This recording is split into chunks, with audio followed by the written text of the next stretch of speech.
Doctor Baba Saheb Ambedkar open university.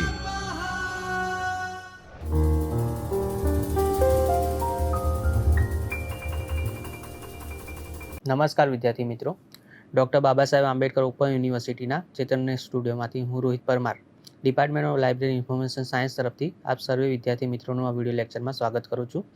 આ video લેક્ચરમાં વિદ્યાર્થી મિત્રો તમે એમલિસ એટલે કે માસ્ટર ઓફ લાઇબ્રેરી ઇન્ફોર્મેશન સાયન્સના ML2 104ના યુનિટ નંબર 13 કે જેનું નામ છે સર્ચ એન્જિન, તેના ભાગ 4ની આપણે ચર્ચા કરીશું। ભાગ 1, 2 અને 3માં આપણે તેના હેતુઓ, તેનો પરિચય, સર્ચ એન્જિનની વ્યાખ્યા શું છે, તેનો વિકાસ કેવી રીતના થયો, સર્ચ એન્જિન કેવી રીતે કાર્ય કરે છે, સર્ચ એન્જિનના અલગ અલગ વિભાગો કયા હોય છે, સર્ચ એન્જિનની પસંદગી કેવી રીતે કરવામાં આવે છે, પછી વેબ સર્ચ અને સર્ચ તકનીકો કેવી રીતના ઉપયોગ કરવામાં આવે છે સર્ચ એન્જિનમાં, સર્ચના પરિણામો કેવા હોઈ શકે છે અને મેટાટેક્સ્ટ સર્ચમાં કેવી રીતના વપરાય છે તેના વિશે આપણે અગાઉ માહિતી મેળવી ચૂક્યા છીએ। આ વિડીયો લેક્ચરમાં આપણે સર્ચ એન્જિનનું મૂલ્યાંકન કરવા માટે કઈ કઈ બાબતોનું ધ્યાન રાખવામાં આવે છે, પછી મહત્વના સર્ચ એન્જિનો કયા છે તેના વિશે માહિતી મેળવીશું। તો આપ જાણો છો તેમ સર્ચ એન્જિનના સામાન્ય 3 ભાગ પડે છે: સામાન્ય search engine, meta search engine અને વેબ ડિરેક્ટરી। સામાન્ય સર્ચ એન્જિન એટલે કે વેબસાઇટમાં રહેલી માહિતી પોતાના ક્રોરલ અથવા જે રોબોટ અથવા રોબોટિક ભાગ બનેલા હોય તે ઓટોમેટિક પ્રોગ્રામિંગ દ્વારા રોબોટ રચાયેલા હોય છે, જે વર્લ્ડ વાઇડ વેબમાંથી સર્વરમાં રહેલી વેબસાઇટના વેબ પેજીસને ઇન્ડેક્સિંગ કરે છે અને જરૂરી માહિતી પોતાના ડેટાબેઝમાં ઉમેરે છે। અને જ્યારે પણ આપણે સર્ચ એન્જિનમાં કોઈ ક્વેરી નાખીએ છીએ, કોઈ શબ્દ સર્ચ કરીએ છીએ તો એ રિઝલ્ટમાંથી આપણને ઇન્ડેક્સિંગ બનાવીને એક રિઝલ્ટ પ્રદર્શિત કરે છે। બીજો પ્રકાર છે meta search engine. Meta search engine એટલે એક જ સમયે એક સર્ચ એન્જિન અલગ અલગ સર્ચ એન્જિનનો ઉપયોગ કરીને આપણને માહિતી પ્રદર્શિત કરે છે, તેવા સર્ચ એન્જિનને મેટા સર્ચ એન્જિન તરીકે આપણે ઓળખી શકીએ। અને ત્રીજો પ્રકાર છે વેબ ડિરેક્ટરી। વેબ ડિરેક્ટરીમાં શું હોય છે કે અલગ અલગ વિષય વાઇઝની જે વેબસાઇટો હોય છે, કોઈ માણસ દ્વારા મેન્યુઅલ એક ડિરેક્ટરી બનાવવામાં આવે છે, અલગ અલગ વિષયોની વેબસાઇટ તે અલગ અલગ વિષયોમાં એડ કરવામાં આવે છે અને આપણને પ્રદર્શિત કરવામાં આવે છે। તો સર્ચ એન્જિનનું મૂલ્યાંકન, તો સર્ચ એન્જિનનું મૂલ્યાંકન કેવી રીતના કરવું જોઈએ અને કઈ કઈ બાબતોથી આપણે તેની માહિતી મેળવી શકીએ તેના વિશે જોઈએ તો તેના અલગ અલગ માપદંડો છે। પહેલું છે રિલેવન્સ ઓફ રિઝલ્ટ, એટલે કે આપણે કોઈ પણ સર્ચ એન્જિનમાં કોઈ પણ શબ્દ સર્ચ કરીએ છીએ તો એના રિલેટેડ જ વેબસાઇટની રિઝલ્ટ આપણને પ્રદર્શિત કરે છે અથવા બીજા વિષયની વેબસાઇટ આપણને પ્રદર્શિત કરે છે, આપણને રિઝલ્ટ શું પ્રોવાઈડ કરે છે તેના આધારે આપણે નક્કી કરી શકીએ। બીજું છે સ્પીડ, એટલે કે આપણે કોઈ પણ ક્વેરી સર્ચ કરીએ છીએ તો કેટલા સમયમાં આપણને રિસ્પોન્સ આપે છે। કવરેજ અને ઇન્ડેક્સ સાઇઝ, એટલે કે આપણે કોઈ શબ્દ વેબસાઇટમાં સર્ચ કરીએ છીએ, કોઈ વિશે માહિતી આપણે જાણવા માગીએ છીએ તો એના રિલેટેડ કેટલા વેબ પેજીસનો સમૂહ આપણને ડેટાબેઝમાંથી સર્ચ કરીને પ્રદાન કરે છે તેના આધારે આપણે જાણી શકીએ કે આનું કવરેજ અથવા અપડેટેડ ઇન્ડેક્સ કેટલી હશે। ત્યારબાદ છે રિકોલ, એટલે કે આગળનું આપણે કોઈ સર્ચ કરેલું હોય શબ્દ, એ શબ્દના રિલેટેડ જ આપણને માહિતી પ્રદર્શિત કરે છે કે નહીં। ત્યારબાદ છે રેન્કિંગ અલ્ગોરિધમ। રેન્કિંગ અલ્ગોરિધમમાં એક જ સમયે અલગ અલગ વિસ્તારોમાં કોઈ એક જ શબ્દ, ધારો કે ગાંધીજી વિશે સર્ચ કરવું છે તો રિલેવન્ટ વેબસાઇટ જે વધારે લોકોએ જોયેલી હોય તો એ આપણને પ્રથમ રેન્ક પ્રોવાઈડ કરે છે કે આ વેબસાઇટ આપણને વધુ સમયે અત્યારે જોવાયેલી છે તો એનો રેન્ક પહેલો છે, એ પ્રમાણે રિઝલ્ટ પ્રદર્શિત કરે છે, તેના આધારે આપણે જાણી શકીએ કે તેમાં કેટલું અપડેશન હશે। ત્યારબાદ છે યુઝર ઇન્ટરફેસ અને ફ્યુચર, એટલે કે આપણને કોઈ પણ માહિતી પ્રદર્શિત થાય છે સર્ચ એન્જિન દ્વારા તો તેનું યુઝર ઇન્ટરફેસ કેવો છે, સહેલો છે, સામાન્ય માણસ ઉપભોક્તા સહેલાઈથી એમાં સુધારો વધારો કરી શકે છે અને રિલેવન્ટ રિઝલ્ટ મેળવી શકે છે કે નહીં તેના આધારે આપણે જાણી શકીએ કે તેનું યુઝર ઇન્ટરફેસ દ્વારા તેનું સર્ચ એન્જિનનું મૂલ્યાંકન કરી શકાય।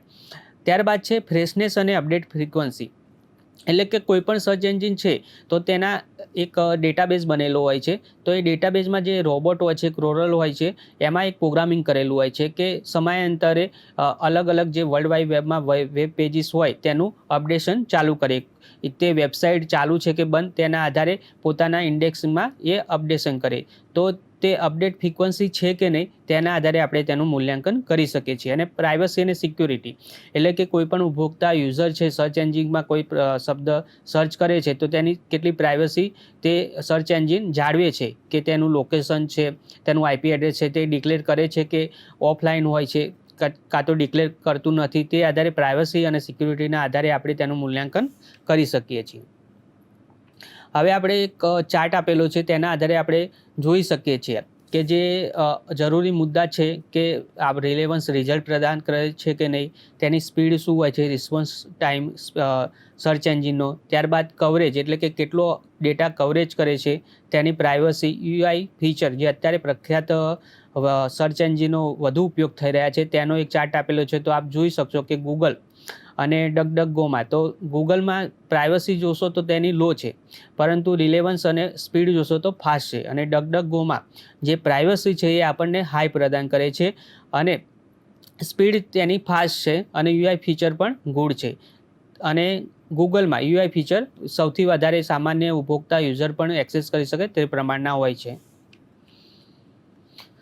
ત્યારબાદ છે સર્ચ એન્જિનનું મૂલ્યાંકન કરવા કઈ પદ્ધતિનો ઉપયોગ કરવામાં આવે છે. આપણે જોઈએ કે કયા કયા મુદ્દાઓથી આપણે જાણી શકીએ, પરંતુ જોય બાર્કર દ્વારા યુનિવર્સિટી ઓફ કેલિફોર્નિયામાં સર્ચ એન્જિનની મૂલ્યાંકન માટેના 3 જરૂરી માપદંડો આપેલા છે. પહેલું છે ડેટાબેઝ ઓફ વેબ ડોક્યુમેન્ટ, કે જે ઓનલાઈન વર્લ્ડ વાઇડ વેબ દ્વારા જે પણ ડેટાબેઝ છે, તો કોઈ પણ સર્ચ એન્જિન પોતાના ડેટાબેઝમાં કેટલું ઇન્ડેક્સિંગ સ્ટોર કરે છે તેના આધારે જાણી શકીએ. બીજું છે સર્ચ એન્જિનની ક્ષમતા, એટલે કે સર્ચ એન્જિનની ક્ષમતા, આપણે કોઈ પણ રિઝલ્ટ સર્ચ કરીએ છીએ તો એની કેપેબિલિટી કેટલી છે, એમાં સુધારો વધારો થઈ શકે છે કે નહીં, રિલેવન્સ રિઝલ્ટ પ્રદાન કરે છે કે નહીં તેના આધારે.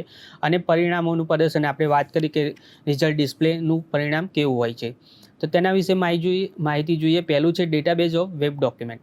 તો ડેટાબેઝ સાઇઝ અને સંકલનની પદ્ધતિ દ્વારા આપણે જાણી શકીએ છીએ કે કોઈ પણ રિઝલ્ટ, આપણે ધારો કે કોઈ નવી માહિતી વિશે ગૂગલમાં સર્ચ કરીએ છીએ અને બીજા કોઈ સામાન્ય સર્ચ એન્જિનમાં સર્ચ કરીશું તો અત્યારે ગૂગલનું જે રિસ્પોન્સ ટાઈમ છે, ઇન્ડેક્સિંગ છે, આપણને વધુ જોવા મળે. આપણે આગળના વિડીયોમાં જોઈ શકીએ છીએ કે આપણે ગાંધીજી વિશે માહિતી સર્ચ કરીએ છીએ તો રિલેવન્ટ વિઝર 15 લાખ બતાવે છે અને બીજા સર્ચ એન્જિનમાં યાહુ કે XYZમાં 4 લાખ બતાવે છે. જો તેથી આપણે જાણી શકીએ કે તેનો અપડેટિંગ જે સ્ટોરેજ હોય છે, જે ડેટાબેઝની સાઇઝ, સંકલનની પદ્ધતિ છે એ વધારે છે.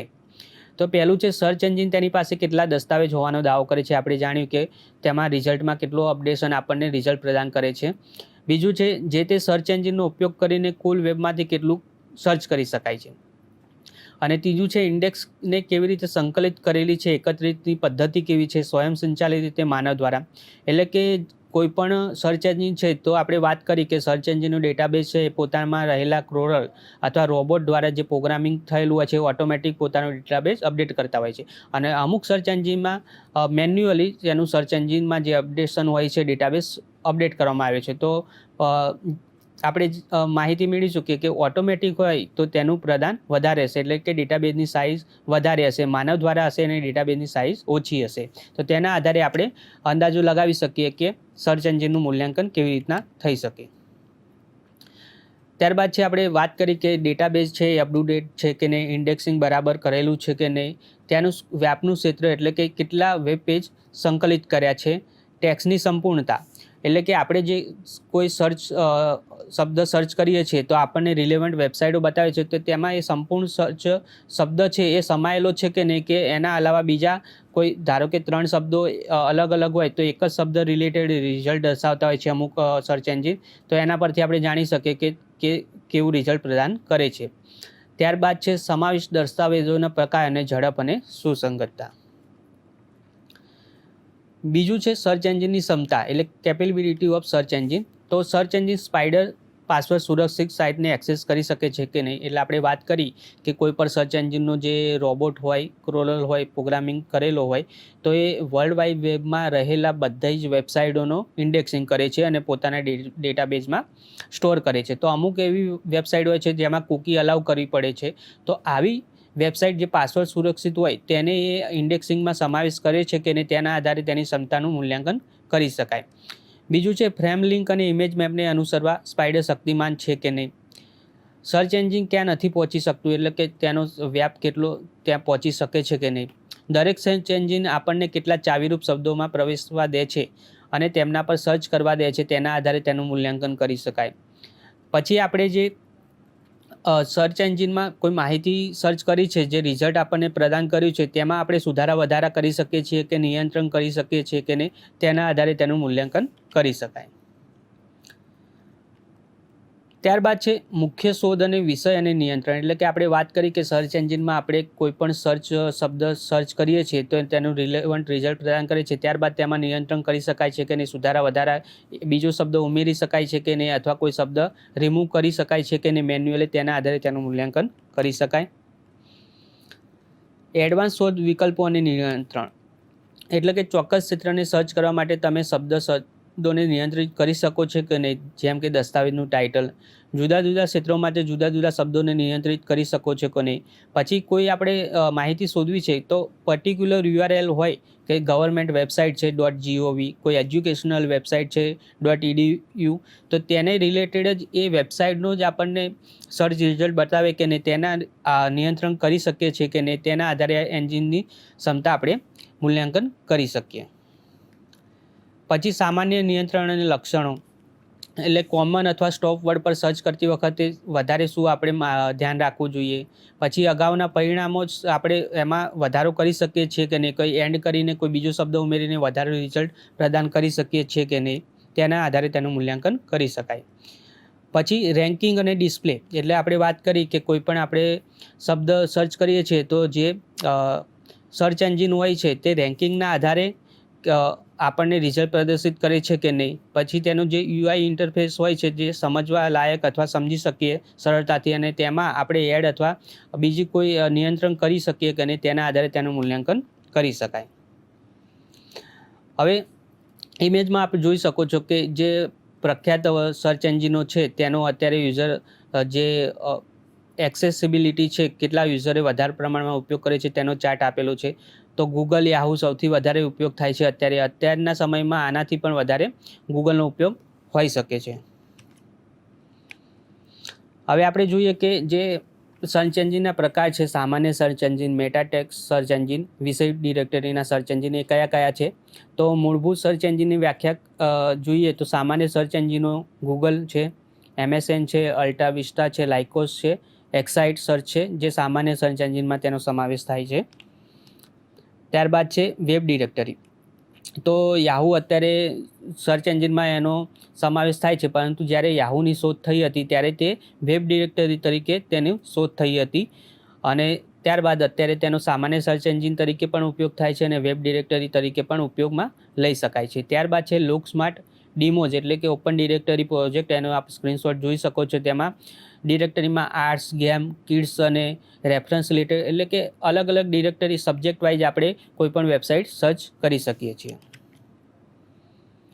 ત્યારબાદ છે મેટા સર્ચ એન્જિન. એટલે આપણે વાત કરી કે મેટા સર્ચ એન્જિન શું કરે છે કે અલગ અલગ સામાન્ય સર્ચ એન્જિનો હોય છે તેમાં જે રિઝલ્ટ કેચઅપ કરીને આપણને દર્શાવે છે. મેટા સર્ચ એન્જિનમાં સૌપ્રથમ તો વેબ પ્રોરલ સર્ચ એન્જિનનો સમાવેશ થાય છે. ત્યારબાદ છે હોટબોટ, આસ્ક જેવીએસ, સેવી સર્ચ જેવા સર્ચ એન્જિનનો મેટા સર્ચ એન્જિનમાં સમાવેશ થાય છે. પછી આપણે વાત કરી કે વિષય પોર્ટલ અથવા વિષય ગેજેટ, એટલે કે સબ્જેક્ટ રિલેટેડ જે પોર્ટલ બનાવેલા હોય છે તેમાં તો સ્પેશિયાલિક ઇન્ડેક્સ અથવા ગેટવેનો ઉદ્ભવ ચોક્કસ વિષયના ક્ષેત્રમાં ઇન્ટરનેટ રિસોર્સની ઘણી બધી નિર્દેશિકાઓ છે તેના આધારે તજજ્ઞો અને માહિતી પ્રોફેશનલ દ્વારા એક ડેટાબેઝ બનાવવામાં આવે છે વિષયના આધારે, અને તેના રિલેટેડ જે વેબસાઇટ હોય, ધારો કે સોશિયલ સાયન્સ રિલેટેડ વેબસાઇટ હોય તો સોશિયલ સાયન્સની વેબ ડિરેક્ટરીમાં એ પુટઅપ કરશે મેન્યુઅલી. ત્યારબાદ લાઇબ્રેરી સાયન્સની હોય તો લાઇબ્રેરી સાયન્સ રિલેટેડ વેબસાઇટ હોય તો તેમાં તે મેન્યુઅલી એડ કરશે. જ્યારે કોઈ યુઝર વેબ ડિરેક્ટરીમાં જાય છે અને લાઇબ્રેરી સાયન્સની પર ક્લિક કરે છે તો લાઇબ્રેરી સાયન્સની જેટલી પણ રિલેવન્ટ વેબસાઇટો કોઈ તજજ્ઞ દ્વારા એડ કરવામાં આવેલી હોય તેનું લિસ્ટ આપણે જોઈ શકીએ છીએ. આવી જે વેબસાઇટો પોર્ટલ હોય તેને આપણે વિષય પોર્ટલ તરીકે ઓળખી શકીએ છીએ. તેમાં અગત્યના પોર્ટલ લાઇબ્રેરી સ્પોટ છે, લાઇબ્રેરી ઇન્ટરનેટ ઇન્ડેક્સ છે, આર્ગ્યુસ ક્લિયરિંગ હાઉસ છે, ત્યારબાદ બલ્બ છે, બાયોમેપ છે, સોશિયલ સાયન્સ ઇન્ફોર્મેશન ગેટવે જેવી વેબસાઇટનો સમાવેશ થાય છે. હવે જોઈએ કે સારાંશ. તો વિદ્યાર્થી મિત્રો કે આ જે ચેપ્ટર છે એકમ 13માં, એમાં આપણે અલગ અલગ આપણે માહિતી જોઈએ કે સર્ચ એન્જિન ઇન્ટરનેટ પર કેવી રીતના કાર્ય કરે છે, કે જે વર્લ્ડ વાઇડ વેબ પર ઇન્ટરનેટ દ્વારા જેટલા પણ સર્વરો જોડાયેલા છે તેના વેબસાઇટના જે વેબ પેજીસ હોય છે તેનું ઇન્ડેક્સિંગ કરે છે અને તેના ડેટાબેઝમાં સંગ્રહ કરે છે. ત્યારબાદ સર્ચ એક રિપોર્ટ બનાવી રાખે છે કે ઇન્ડેક્સ બનાવી રાખે છે. જ્યારે યુઝર કોઈ શબ્દ દ્વારા સર્ચ કરે છે તો તે ઇન્ડેક્સનું રિઝલ્ટ હોય એ યુઝરને ડિસ્પ્લે કરે છે. પછી સારી રીતે માહિતીની પુનઃપ્રાપ્તિ થઈ શકે તે પ્રમાણે તેમાં સર્ચ એન્જિનમાં આપણે યુઝર દ્વારા ઇન્ટરફેસ પ્રોવાઈડ કરેલા હોય છે કે એન્ડ ઓર નોટનો ઉપયોગ કરવો છે કે નહીં, કોઈ પર્ટિક્યુલર દેશમાંની વેબસાઇટનો જ આપણે ઉપયોગ કરી શકીએ, .edu.gov ગવર્મેન્ટની જ વેબસાઇટ આપણે જોવી છે કે નહીં તે આપણે નિયંત્રિત કરી શકીએ તેવી પણ સર્ચ એન્જિનમાં સુવિધાઓ આપેલી હોય છે. ત્યારબાદ જે સર્ચ એન્જિનો હોય છે એ સામાન્ય સર્ચ એન્જિનો હોય છે જેમાં સ્પાઈડર અથવા રોબોટ કામ કરતા હોય છે બેકગ્રાઉન્ડમાં અને ઇન્ડેક્સિંગ બનાવતા હોય છે. અને મેન્યુઅલી જે વેબ ડિરેક્ટરીમાં હોય છે તજજ્ઞો દ્વારા વિષય વાઇઝ વેબ ડિરેક્ટરી બનાવવામાં આવે છે. ત્યારબાદ સર્ચ એન્જિનને ઇન્ટરનેટ ઉપર ઉપલબ્ધ જુદી જુદી વેબસાઇટની માહિતી શોધવા, વર્ગીકૃત કરવા અને શ્રેણીકૃત કરવાના સાધન તરીકે વ્યાખ્યાયિત કરવામાં આવેલા છે. તો વિદ્યાર્થી મિત્રો, આ વિડીયો લેક્ચરમાં તમને માહિતી મળી હશે કે સર્ચ એન્જિનનું મૂલ્યાંકન કઈ કઈ પદ્ધતિ દ્વારા કરી શકાય અને જે પદ્ધતિઓ છે તેમાં કયા કયા મુદ્દા ધ્યાનમાં રાખવામાં આવે છે. તો નવા વિડીયો સાથે ફરીથી મળીશું, ત્યાં સુધી રજા આપો. स्वाध्यायः